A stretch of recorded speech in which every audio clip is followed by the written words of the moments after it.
saja dari yang tadi disampaikan oleh pimpinan pada saat pembukaan. Ada beberapa pertanyaan yang bisa saya jawab langsung, kemudian ada yang harus kami tindak lanjuti dalam bentuk tertulis berikut.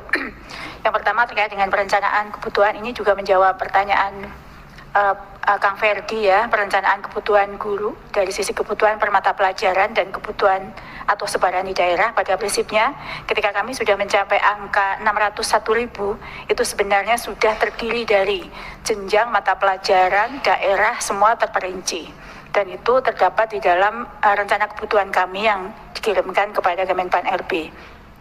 Terkait dengan data per daerah akan kami kirimkan kemudian begitu. Jadi total 601.000 itu sebenarnya dari kami sudah punya catatannya Kang DD, TK 1.559, SD 349.488, SMP 138.033, kemudian SLB 3.441, SMA 56.851 dan SMK 51.000 Pak. Jadi ini pada dasarnya ketika kita sudah sampai pada angka besar, itu sudah terdiri dari semua rinciannya sudah sangat jelas. Kemudian untuk terkait dengan pertanyaan terkait dengan kepastian pendanaan atau gaji dan tunjangan bagi guru yang telah lulus P3K tahun 2000 P3K ini tertuang untuk lulusan 2022 dan usulan 2023 itu sebenarnya tertuang dalam PMK 212. Di dalam PMK tersebut di halaman terakhir setelah lampiran rincian data per daerah dan besaran uang yang terdapat dalam DAU spesifik tersebut tertulis bahwa untuk lulusan 2021 yang baru saja diumumkan itu memiliki TMT daerah pada 7 bulan tahun 2022. Untuk yang lulusan tahun 2022 itu dihitung sebanyak 9 bulan gaji dan tunjangan melekat 9 bulan gaji untuk yang 2022. Kemudian untuk yang 2023 yang seharusnya akan dilaksanakan di bulan depan ini, mereka diperhitungkan 3 bulan gaji. Itu TMT-nya. Sedangkan untuk yang 2021 yang lalu itu memiliki TMT rata-rata karena untuk 2021 tidak tertulis secara spesifik di dalam peraturan Menteri Keuangan, maka pada kami mengambil angka rata-rata, TMT-nya adalah 7 bulan pada tahun 2022. Kemudian masa kontrak perjanjian itu adalah di daerah masing-masing. Jadi dimulai dari 1 tahun, 2 atau 5 tahun. Kami sampai saat ini belum mendapatkan data apakah berapa tahun kontrak masing-masing yang lulus tahun 2021 tersebut. Sebenarnya kami sudah titip pesan kepada Bu Agustina ya terkait dengan kemungkinan untuk merevisi PP 49 tahun 2018 agar guru P3K tidak lagi perlu perpanjangan kontrak supaya kita bisa menyelesaikan setiap episode yang kita selesaikan setiap tahun itu tidak perlu lagi kita melihat apakah di tahun depan diperpanjang atau tidak. Kemudian terkait dengan evaluasi yang apakah sudah dilakukan evaluasi terkait dengan seleksi ASN P3K dari tahun ke tahun. Pada prinsipnya kami bersama Pan RB dan Panselnas melakukan evaluasi sehingga ada perubahan mekanisme setiap tahun. Perubahan mekanisme ini sebenarnya bagian dari evaluasi yang sudah dikerjakan.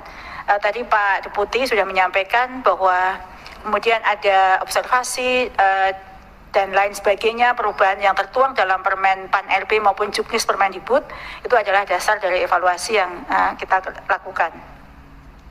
Kemudian terkait dengan pertanyaan apakah ada bagaimana terobosan tadi sudah disampaikan oleh Pak Menteri. Kang Ferdi, nanti data ada sudah saya sampaikan. Jika untuk membreakdown sampai ke tiap jenjang dan daerah, kami perlu waktu 1 minggu untuk mengirimkan kepada Bapak.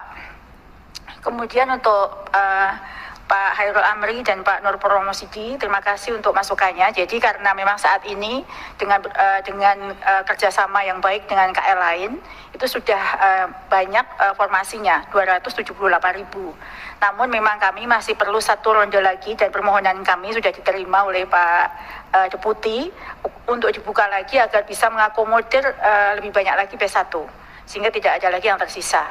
Sedangkan ini sekaligus terkait dengan jawaban kepada Kang Dede. Untuk yang kemarin dibatalkan, itu sebenarnya bagian dari P1 yang secara keseluruhan memang harus kita tuntaskan. Oleh karena itu, karena masih ada kira-kira 26.000 lagi yang belum terakomodir dari usulan 2023 ini, kami memohon kesediaan untuk dibuka kembali untuk usulan formasi berikutnya.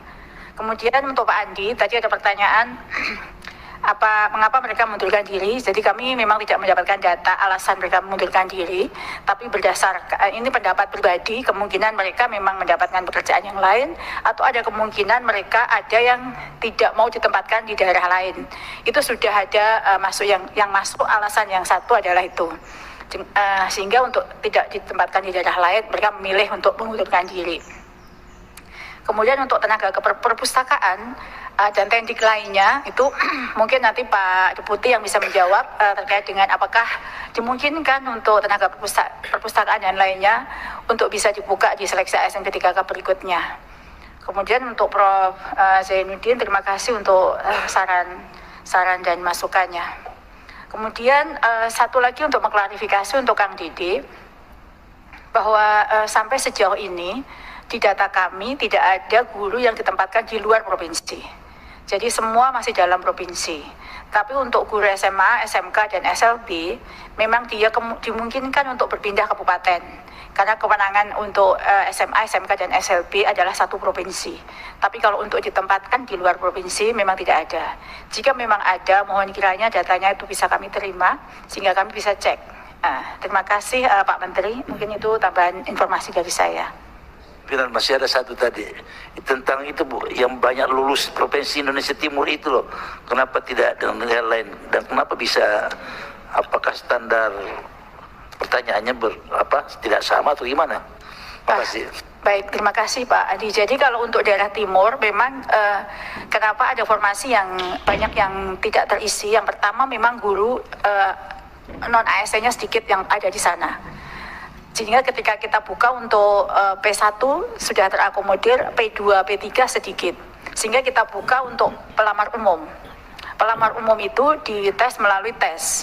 Dan kami memberikan afirmasi 100% bagi mereka yang punya sertifikat pendidik. Dan ketika mereka masuk melalui jalur ujian itulah memang tidak terisi. Tapi pada prinsipnya memang karena tidak tersedia guru di sana.